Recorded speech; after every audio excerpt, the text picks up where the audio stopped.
Do you aspire to make a career transition into the tech industry? What's holding you back? If I were to guess, you don't know where to start, right? You don't know where to begin. Does that resonate with you? You might be under the impression that you need to acquire numerous amounts of certifications or invest substantial amounts of time and money is the only way to break into the tech field. Does that sound familiar? Stay tuned for the remainder of this video. I'm about to share my step-by-step guide to kickstarting a successful tech career without relying on a single certification or university degree. I know it might sound too good to be true, but let's see how you feel by the end of this video. Are you ready? Let's go!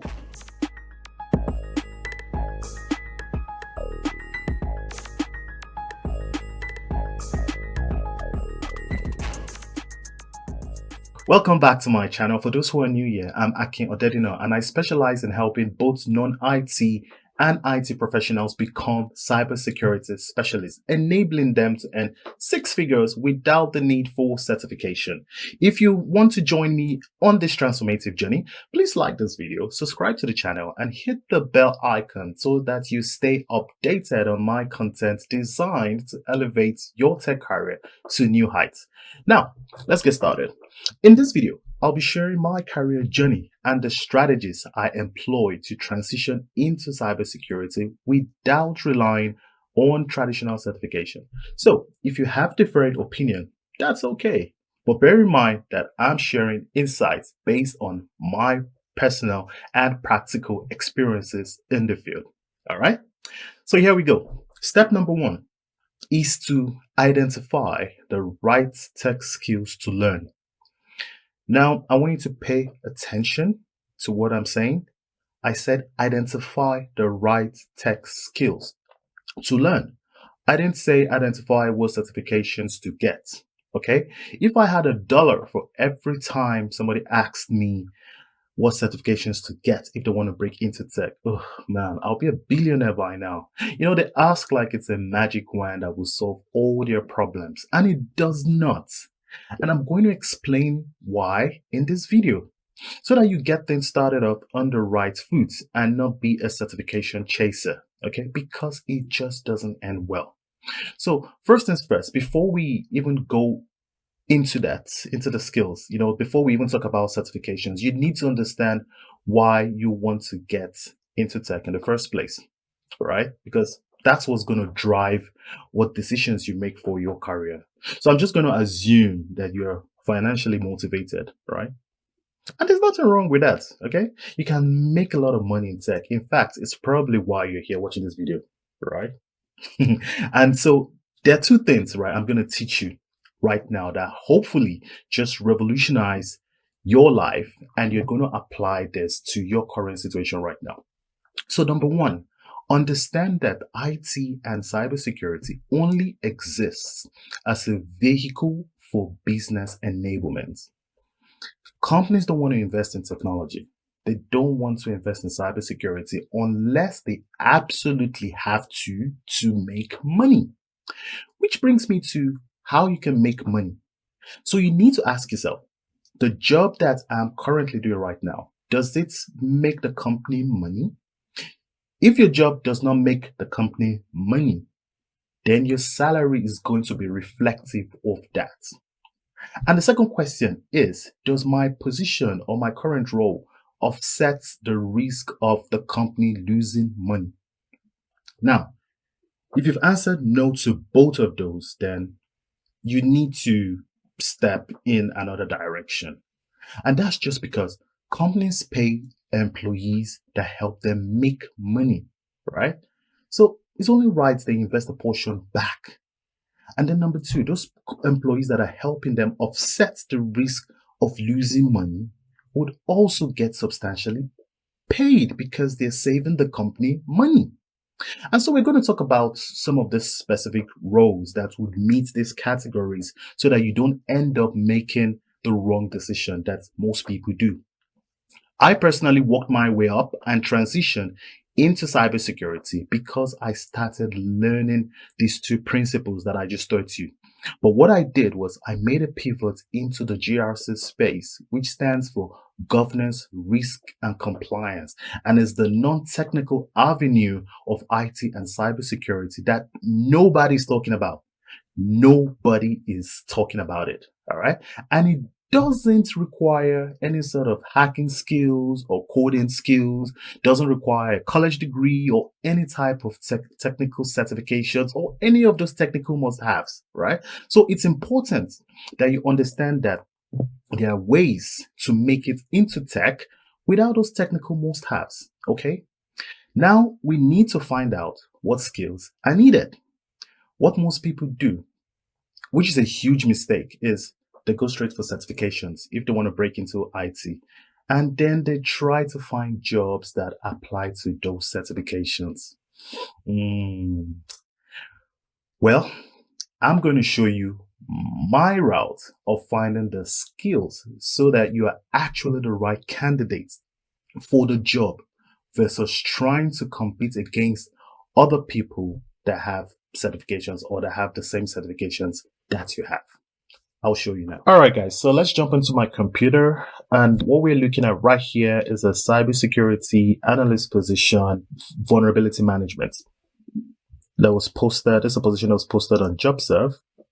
And I'm going to show you how to analyze this job post so that you can reverse engineer what skills you need in order to get jobs like this. So first of all, we see that there's a vulnerability management analyst role, right? And it's paying some pretty decent amounts, £750 to £850 a day, which is pretty good. All right. And so what you want to do is go down to the position and read what it says. So the cybersecurity analysts primarily focus on the development and maintenance of the organization's vulnerability management capabilities. Right. So we go down to the responsibilities and it says conduct regular vulnerability scans using Qualys across the organizational networks, analyze scan results to identify vulnerabilities, misconfiguration, and potential security risks, evaluate the severity and potential impact of identified vulnerability. Okay, so ideally, basically, what this is saying is, as you can see, they need someone who has used Qualys for scanning. So the whole idea is understanding what Qualys is. Okay, so what I would do then is go. Let's figure out what the heck is Qualys. So go search for Qualys. Right, and we've seen Qualys. So yep, let's click on this.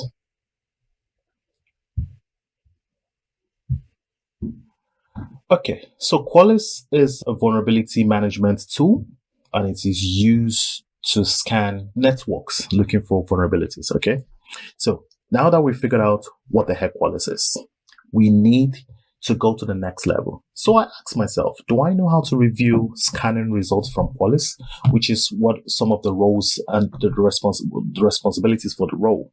Do I know how to review results? Do I know how to carry out regular vulnerability scans? Can I use it to scan for vulnerabilities? And the answer is no. But I'm definitely interested in this position. That means that currently I'm not a good fit. And this is where most people run into a challenge. They get a certification and completely forget that there are certain responsibilities that the company is hiring you for. Your certification doesn't mean nothing. It doesn't mean anything. Your certification does not mean that you can accomplish these tasks. Companies hire you to solve a problem. And if you cannot solve the problem, they're not going to hire you. So what you need to do next before you go spend any money is actually looking for skills, right? In this instance, you need the skills, you need Qualys skills. So you go to the vendor's website. So let's go over to Qualys and let's look at it, all right, to get the information about the vendor. So, but what I'm looking for here is training. What you need to understand is whenever a company is using a platform, you want to learn as much about that platform as possible, because if one company is using it, then it means that majority or most companies will be using it as well. And Qualys just happens to be a very high income skill to learn and understand. And so before I spend any money, I'll always go to the vendor website, and look for free training. Okay. So let's look at what we've got here. So this is a training center.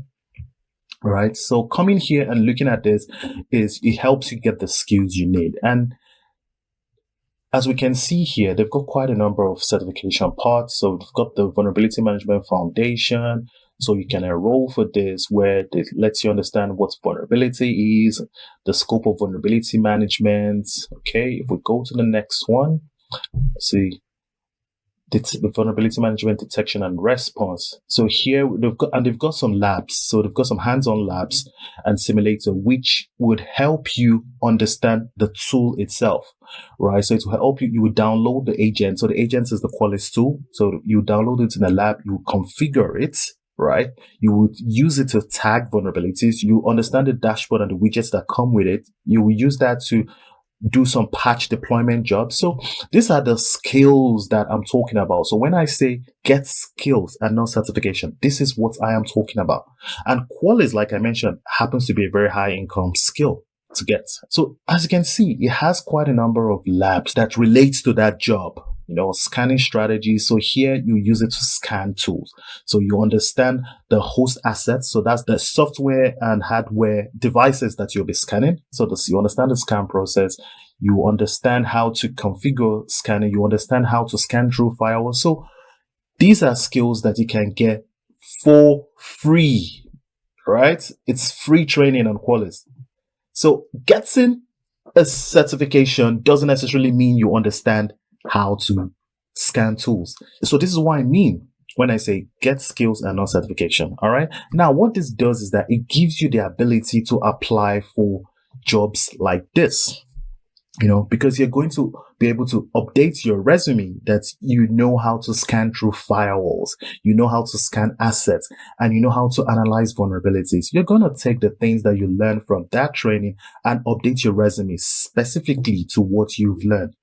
That's the difference between getting knowledge and getting certification. Okay.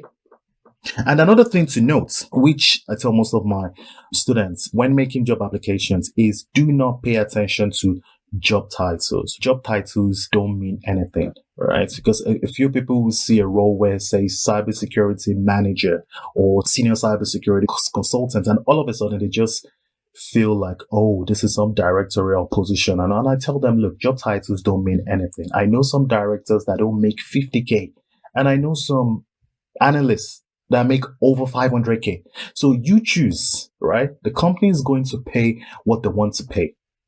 Title doesn't mean anything. It's important that you find a place to specialize in your career, or you're going to be a jack of all trades and master of none. So you get paid to specialize. So find something that is lucrative and go all in. Don't chase certifications. Don't look at titles. What you need to focus on is the responsibilities, right? If you can align yourself to the roles and the responsibilities of that particular job role, the title doesn't mean nothing. Okay, guys, so this brings me to number 2, which is learn the fundamentals of your niche and develop the necessary skills. Now, hear me and hear me well. Notice how I'm not going on about getting certifications, and I would keep saying this because people think that because I got a certification, that means I'm going to get a job, but it never acquires skills so that they can excel at that job. Okay, we need to learn the fundamentals of your niche and develop the skills necessary to excel at the job. So what you have to do, or what you have to understand, is there are riches in niches. All right, I'll say that again. There are riches in niches. The more you specialize in a particular area, the more value you can provide, and subsequently, the higher you can charge for your expertise. Now, to illustrate this, let's draw a parallel with the medical profession. Okay, think about this for a second. What is the difference between a neurosurgeon and a general practitioner? They're both doctors. They both underwent extensive education. Both went to uni and medical school. But the neurosurgeon commands a significantly higher compensation. You want to know why? Due to their specialization. And that principle applies to the tech industry as well. Being a generalist won't yield the same financial rewards as being a specialist. So don't be a generalist. A generalist is not going to command the same money as a specialist. So find a specific skill set, particularly one that's in demand, and you'll see long-term growth in it. And this is important because once you do, there's less competition. When I decided to specialize in the GRC area, I was no longer competing with millions of people. I was competing with a significantly less portion of IT professionals because it's not many people that actually understand this area and the frameworks, right? And because I had mastered it, it's easy for me to speak to it just like I'm speaking to you right now. Okay. So that made landing jobs, especially high paying jobs, extremely easy. And the other thing is, once you find your niche and you go all in on it, it's going to give you long-term career growth as well as consulting opportunities. Because when you become an expert at something, people are going to start asking you questions. They'll start coming to you for recommendations, and that is consulting. And once you step into the consulting realm, you can charge whatever you want for your services. And that is how you make money. It's not about what you know, it's about how well you can communicate and give value using what you know. Companies only hire people to solve problems. If your skill set does not allow you to solve problems, specifically high value problems, you will never see significant earnings in your life. So develop the skills, find your niche, and specialize. Hey folks, I hope you're getting massive value from this video. Please like, share, and subscribe to my channel. Click the notification icon to be notified whenever I drop new content. All right. Now, let's get back to it. This is step 3, and in step 3, you need to search for the best opportunities in your niche. Now, when I mean the best opportunities, I don't mean the ones that pay the most, because eventually when you learn the right skills and you get experience, you're going to get that paycheck. But when you're first getting started, the thing that you need to do is get your foot in the door so that you can get the experience, because you realize as you develop your IT career, the problems are going to be the same from company to company. So the faster you can learn what these problems are and how to solve them, the more valuable you're going to become to different companies so that you can start leveling up your career. And that's how you get paid more money. So what I'm going to do is I'm going to give you some of my top sites where you can actually find tech jobs, specifically high paying tech jobs. Number 1 is LinkedIn. LinkedIn is a great resource for you to use to find tech jobs. The next one is JobServe.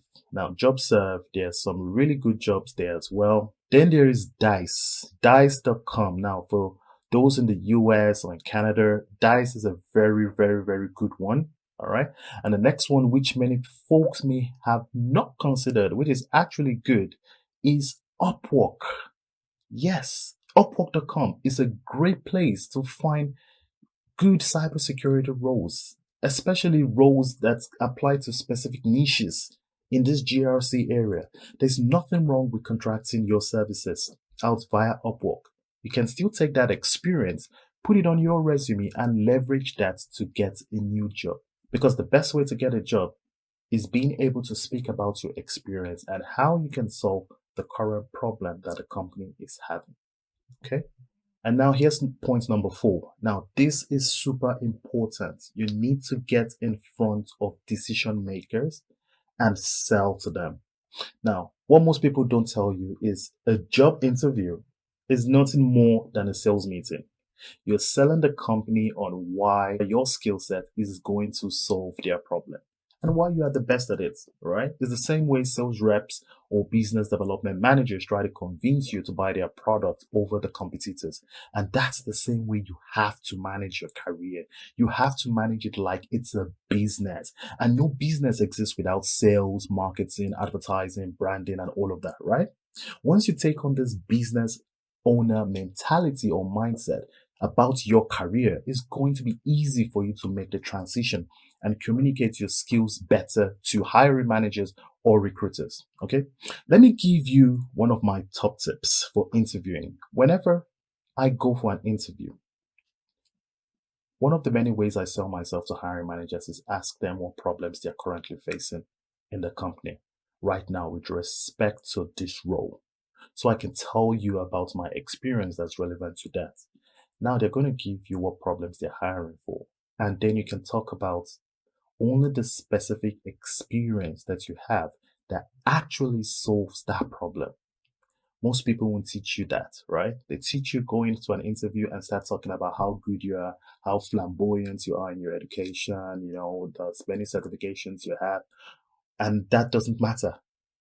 Imagine if you had an ear infection and you're experiencing excruciating pain in your ear and you went to a doctor for checkup and all he did was talk about how good he was in medical school, how he finished top on a class or how he came out with a first class, a distinction, whatever. And you're just there sitting down with your ear hurting.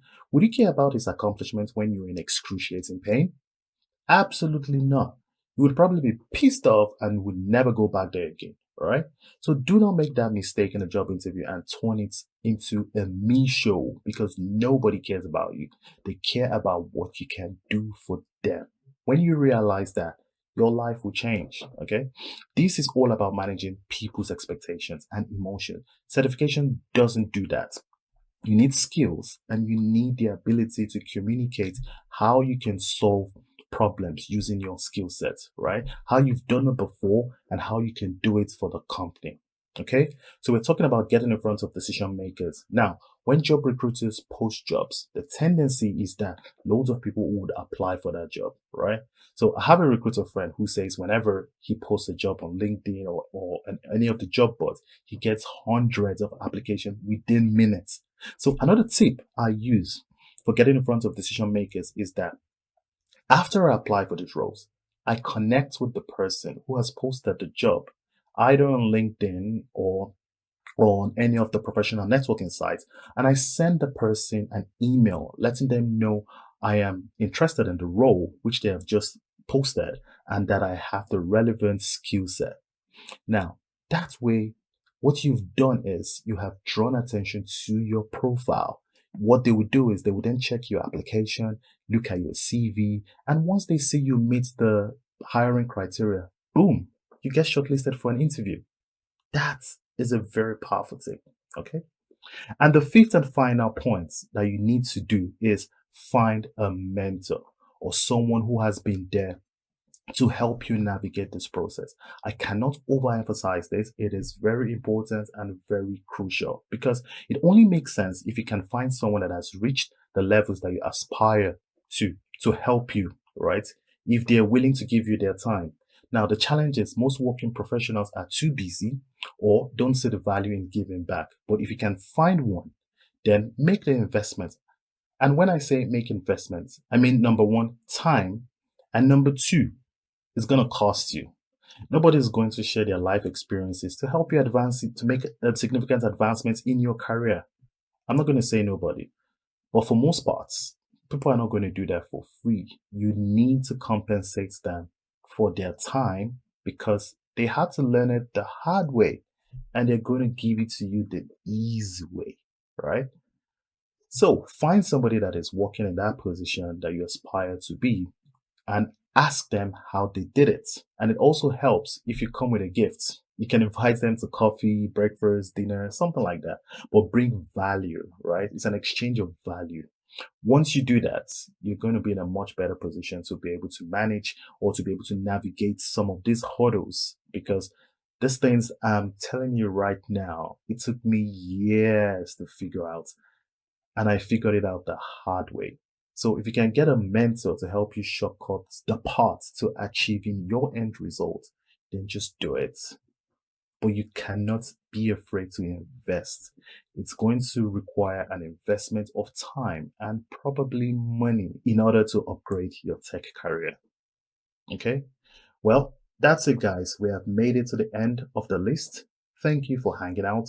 I hope you got a ton of value from this. And if you're watching this and all of the other videos I have dropped and you're wondering how I'm going to do this, what niche should I go in? Then I have an opportunity for you. I would like to invite you to join the Rexel Cyber Academy, where we teach people how to become cybersecurity specialists, specifically in the GRC space. I invite you to apply. You can go over to our website, which is www.rexelcyberacademy.com, or click on the link in this description. Go over to the website, apply to join the program, but you need to be ready to invest in yourself and be ready to follow directions to take your career to the next level. We would help you upgrade your job into a brand new tech career, or if you're already working in tech, we'll take your career to six figures in no time. In fact, in just as little as 90 days. Click the link in the description to learn more about Rexel Cyber Academy and how we can supercharge your career. So guys, let me know in the comments what you thought about this, what questions you have. It's completely impossible for me to cover every single thing, but I gave you the most important pieces when it comes to starting your tech career. Also, this is a great time for you to subscribe to the channel so that you're notified whenever I drop new videos and new content guaranteed to take your career to infinity and beyond. Well, guys, that's it for this video. I'll see you in the next one.